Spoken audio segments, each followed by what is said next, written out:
আসসালামু আলাইকুম। ক্যারিয়ার গাইডলাইন্সে আপনাদের সবাইকে স্বাগতম। আমি সাদমান সাকিব। আজকে ক্যারিয়ার গাইডলাইন্সে নিয়ে এসেছি আরেকটি টপিক, যেটি হচ্ছে ক্রিকেট কোচ। আমরা বাংলাদেশের নীতিমতো সবাই ক্রিকেট খেলতে পছন্দ করি। আর আমরা দেখে থাকি যে বড়, বড় যে ক্রিকেটাররা থাকে তাদেরকে অনেকজন কোচ করে থাকে। দেখবেন যে আপনি মাঝে, মাঝে ইন্ডিভিজুয়ালের জন্য ইন্ডিভিজুয়াল কোচ থাকে, আবার পুরো টিমের জন্য একজন কোচ থাকে। কিন্তু আমরা জানি না যে এই প্রফেশনে কিভাবে আসা যায়, তাদের আয় কেমন হয়ে থাকে, তাদের কি, কি কাজ থাকে ইত্যাদি তথ্যগুলো। তো আজকে আমরা জানবো হচ্ছে ক্রিকেট কোচ নিয়ে। চলুন দেরি না করে দেখা যাক। ক্রিকেট কোচ ক্রিকেট নিয়ে কাজ করতে চান এমন মানুষদের জন্য সবসময়ই ক্রিকেট কোচ হিসেবে ক্যারিয়ার গড়ার পথ খোলা থাকে। বাংলাদেশ ক্রিকেট নিয়ে উন্মাদনার শেষ নেই। ক্রিকেট খেলার ক্যারিয়ার গড়তে চান এমন মানুষের সংখ্যাও নেহায়েত কম নয়। তবে শারীরিক কোনো প্রতিবন্ধকতা অবশ্য অন্য কোনো সমস্যার কারণে অনেকের পক্ষে ক্রিকেটার হিসেবে সফল ক্যারিয়ার গড়া সম্ভব হয় না।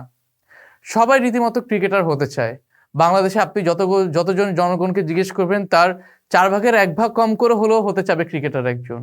কিন্তু সবার অনেক কারণের জন্য, তারপরে হচ্ছে অনেক চেষ্টা না থাকার জন্য, অন্যান্য কারণে তারা ক্রিকেটার হতে পারে না। কিন্তু যারা হতে চায় তাদের জন্য ক্রিকেট কোচরা তাদেরকে কোচিং দিয়ে থাকে, তাদের টিচার হিসেবে তাদেরকে প্রশিক্ষণ দিয়ে থাকে যে কীভাবে একজন পারফেক্ট ক্রিকেটার হওয়া যায় বা একজন বোলার হওয়া যায়, ফিল্ডার হওয়া যায় ইত্যাদি ইত্যাদি তারা জিনিস নিয়ে প্রশিক্ষণ দিয়ে থাকে। এবার জানা যাক তারা কোথায় কাজ করেন। প্রতিষ্ঠান ভেদে কাজের চাপ ও কাজের ধরন এক এক রকম হতে পারে।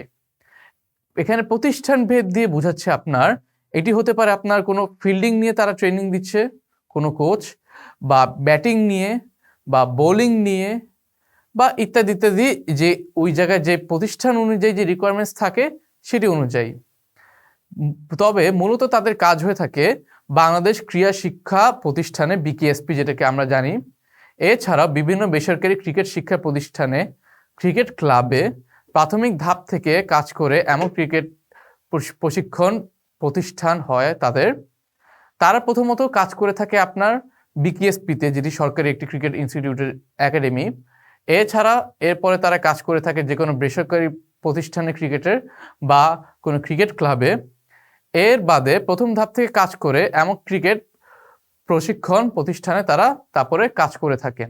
এখানে এর দিয়ে যা বোঝাচ্ছে সেটা হচ্ছে যে তারা প্রথমত প্রাথমিক ধাপে কাজ করে মেবি অ্যাসিস্ট্যান্ট হিসেবে বা অন্যান্য কোনো পর্যায়ক্রমে।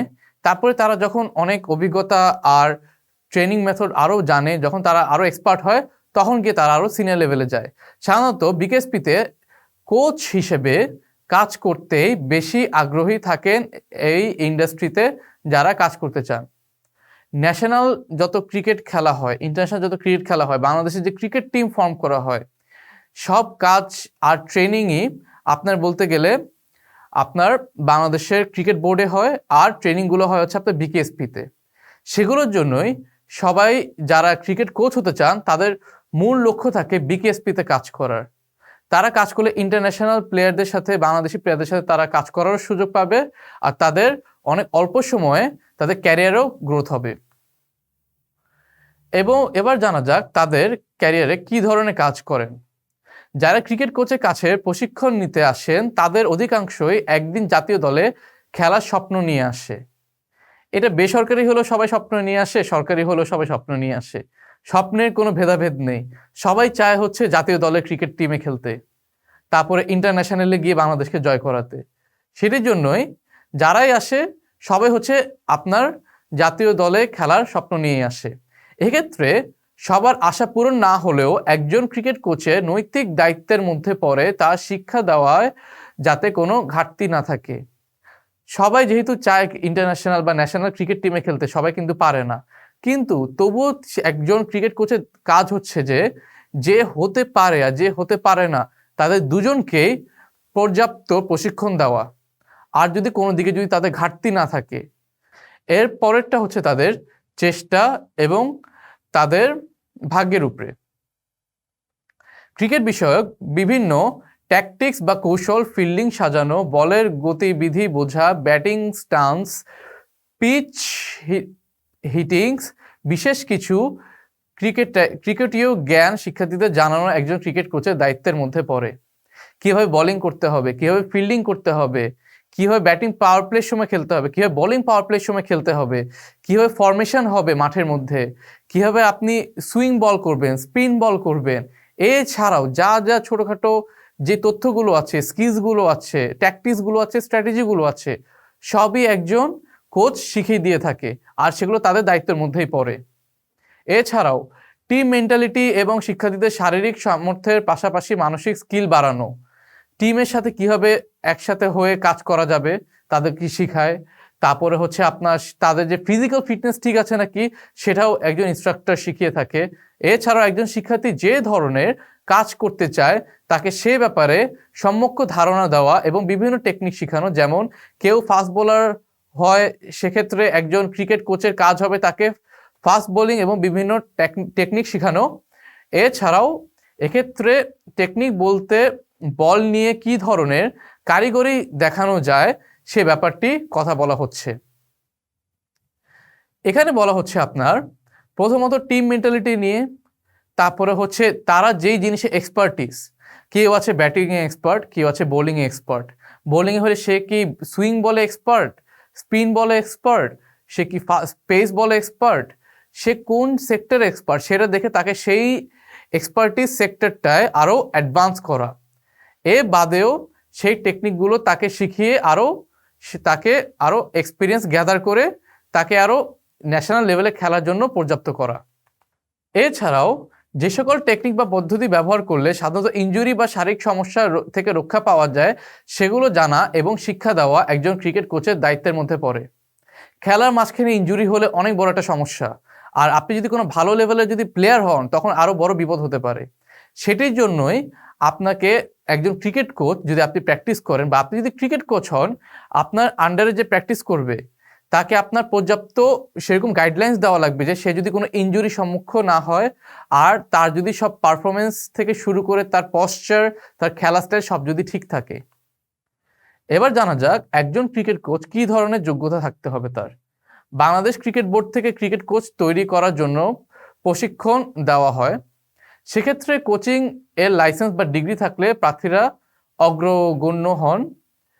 কিছু ক্ষেত্রে ডিপ্লোমা ডিগ্রির প্রয়োজন হয় না, সেক্ষেত্রে 5টি বিষয় প্রযোজ্য: জাতীয় দলের সাবেক বা বর্তমান খেলোয়াড়, জাতীয় দলের প্রশিক্ষক, কোনো স্বীকৃতি প্রতিষ্ঠান থেকে কোচিং বিষয়ে ডিগ্রি প্রাপ্ত কোন স্বীকৃত প্রতিষ্ঠান থেকে প্রশিক্ষণে 5 বছরের বাস্তব অভিজ্ঞতা সম্পন্ন, আন্তর্জাতিক প্রতিযোগিতায় পদকপ্রাপ্ত, আন্তর্জাতিক সংস্থা কর্তৃক প্রদত্ত কোনো কোচিং কোর্সে সার্টিফিকেট বা লাইসেন্স প্রাপ্ত।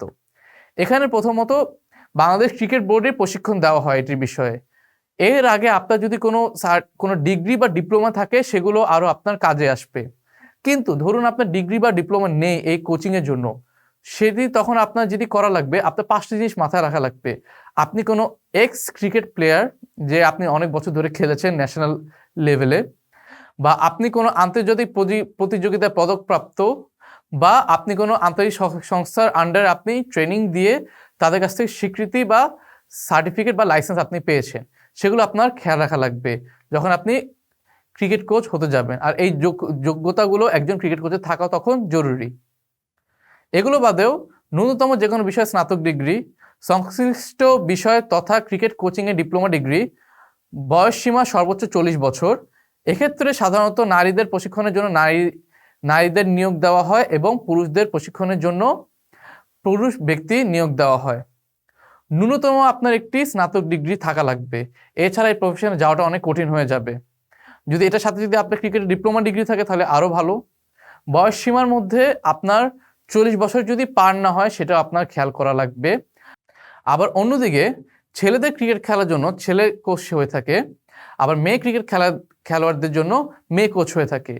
সো এখানে জেন্ডার টু জেন্ডার ভ্যারি করে যে কোন সেক্টরে কে কোচ হবে। এবার জানা যাক তাদের দক্ষতা ও জ্ঞান নিয়ে। ব্যাটসম্যানদের ক্ষেত্রে ফুটওয়ার্ক ও কীভাবে গুগলি বা রিভার্স সুইং জাতীয় বলগুলো মোকাবেলা করতে হবে সে ব্যাপারে গভীর ধারণা থাকতে হবে। বোলার প্রশিক্ষণের ক্ষেত্রে কীভাবে বল ধরতে হবে, দুসরা গুগলি রিভার্স সুইং ডেলিভারি দেওয়া যায় সেগুলো জানতে হবে। স্লগ শেখানোর বর্তমানে ক্রিকেটে বিশেষ করে করে টি-20 ক্রিকেট জোর দেওয়া হয়, সেক্ষেত্রে স্লগিংয়ের ব্যাপারে সম্যক জ্ঞান থাকা আপনার জন্য বেশ সুবিধাজনক হতে পারে। এখানে কিভাবে ফুটওয়ার্ক করতে হবে, গুগলি বল হ্যান্ডেল করতে হবে, কিভাবে স্লগিং করতে হবে, আপনার সব এই দক্ষতা আর জ্ঞান থাকতে হবে এইখানে আপনি যদি ক্রিকেট কোচ হতে চান। এ বাদেও ক্রিকেট বিষয়ে সম্যক জ্ঞান থাকা আবশ্যক। সাফল্য পুরোটাই নির্ভর করে আপনার ব্যক্তিগত অভিপ্রায় এবং দক্ষতার উপরে। আপনি যত ভালো কোচ হতে পারবেন, যত আপনার আন্ডারে ক্রিকেটাররা ভালো পারফর্ম করবে, ততই আপনার রেপুটেশন বাড়বে, আর আপনার ততই দক্ষতাও বাড়বে, আপনার পরিচিতিও বাড়বে। তাই প্রশিক্ষণের ক্ষেত্রে আপনি যত রকম টেকনিক ও কৌশল শেখাতে পারবেন, সেটাই আপনার জন্য বড় বিষয়। যারা সাধারণত কৌশলগতভাবে ভালো হন, তাদের জন্য পরবর্তীতে ক্যারিয়ার আগানোর পথ খুলে যায়। আপনি যত বিভিন্ন রকমের কৌশল জানবেন, যত আপনি আপনার যেই স্টুডেন্টগুলো আছে তাদেরকে ভালোভাবে প্রশিক্ষণ দিতে পারবেন, তাদেরকে যতই আপনি ভালোভাবে ফিট করতে পারবেন, তাদের পারফরমেন্স যতই ভালো হবে, ততই আপনার রেপুটেশনও বাড়বে, আপনার ক্যারিয়ারও আপনার গ্রোথও বেশি হবে। এবার লাস্টলি জানা যাক তাদের মাসিক আয় কেমন হয়ে থাকে। অস্থায়ী নিয়োগের ক্ষেত্রে বিকেএসপি একজন ক্রিকেট কোচকে সর্বসাকুল্যে মাসিক 35,000 টাকা সম্মানী প্রদান করে থাকে। এছাড়া অন্য প্রতিষ্ঠানগুলোতে একজন ক্রিকেট কোচকে সাধারণত মাসিক 15 থেকে 20,000 টাকার মতো সম্মানী দেওয়া হয়। বিকেএসপির ক্ষেত্রে একজন ক্রিকেট কোচকে সাধারণত নবম পে স্কেল অনুসারে নিয়োগের শুরুতে মাসিক 22,000 টাকা দেওয়া হয়। এক্ষেত্রে বার্ষিক 5% বৃদ্ধির ব্যাপারটি উল্লেখযোগ্য। আপনি প্রথমত আপনার ক্যারিয়ারের শুরুতে পাবেন হচ্ছে আপনার 22,000 টাকা দিয়ে। যত আপনার এক্সপিরিয়েন্স আর হচ্ছে আপনার নলেজ বাড়বে, আপনার যতই সেখানে সময় বাড়বে, যতই আপনার রেপুটেশন বাড়বে, আপনার যতই দেখবেন আপনার প্লেয়াররা পারফর্ম ভালো করছে, তত আপনার সম্মানীয় বাড়তে থাকবে, যেটি আপনার 5% করে বৃদ্ধি পায় প্রতি বছরে, আর গিয়ে আনুমানিক দাঁড়ায় 35-40,000 টাকায়। কিন্তু এখানে একটি কথা আছে, আপনি যদি ভালোভাবে যদি টিমদেরকে পারফর্ম ভালো করাতে পারেন, আপনার যদি কোচিংয়ের স্টাইল ভালো হয়, আপনার যদি পারফরমেন্স যারা আপনার আন্ডারে খেলছে তাদের পারফরমেন্সও যদি ভালো হয়, তখন আপনার চাহিদাও বাড়বে আর আয়ের সীমা তখন অনেক বেড়ে যাবে। এছাড়াও বিকেএসপিতে খেলোয়াড় তৈরি করার ক্ষেত্রে আপনার বিশেষ ভূমিকা থাকলে এবং আপনার বেশ কয়েকজন শিক্ষার্থী যদি জাতীয় দল বা জাতীয় লিগে খেলার সুযোগ পায়, সেক্ষেত্রে আপনার জন্য লিগের দলগুলোতে এবং জাতীয় দলগুলোর চাহিদা তৈরি হবে। সাধারণত বাংলাদেশ থেকে এখন পর্যন্ত কোনো ক্রিকেট কোচ টেস্ট স্ট্যাটাস প্রাপ্ত কোনো জাতীয় দলে কোচ করানোর সুযোগ পাননি। তবে আপনার কৌশল ভালো হলে চীন বা আর্জেন্টিনার মতো আইসিসির যারা সহযোগী সদস্য দেশ আছে তাদের কোচিংয়ের দায়িত্ব আপনি নিতে পারেন। যেটি নিয়ে কথা হয়েছে যত আপনার অভিজ্ঞতা বাড়বে, আপনার যতই সম্মান বাড়বে, আপনার যেই আন্ডারে যেই খেলোয়াড়রা খেলছে তাদের খেলার স্টাইল যতই ভালো হবে, তারা যদি জাতীয় পর্যায়ে যায়, ইন্টারন্যাশনাল পর্যায়ে যায়, তখন আপনি বাংলাদেশের বাইরে গিয়েও কাজ করতে পারবেন। তো আজকে আমরা জানলাম ক্রিকেটার কোচ কি, তাদের কাজ কি হয়ে থাকে, তাদের মাসিক আয় কেমন, তাদের কি করলে তারা বাংলাদেশের বাইরেও কাজ করতে পারবে, ইত্যাদি ইত্যাদি। তো আজকের জন্য এতটুকুই। ভিডিওটি ভালো লেগে থাকলে বন্ধুদের সাথে, পরিবারের সাথে অবশ্যই শেয়ার করবেন। যারা ক্রিকেট কোচ হতে চায় তাদেরকে ভিডিওটি দিবেন। চ্যানেলটির সাথে সাবস্ক্রাইব করে থাকবে নতুন নতুন কন্টেন্টের জন্য। Thank you very much.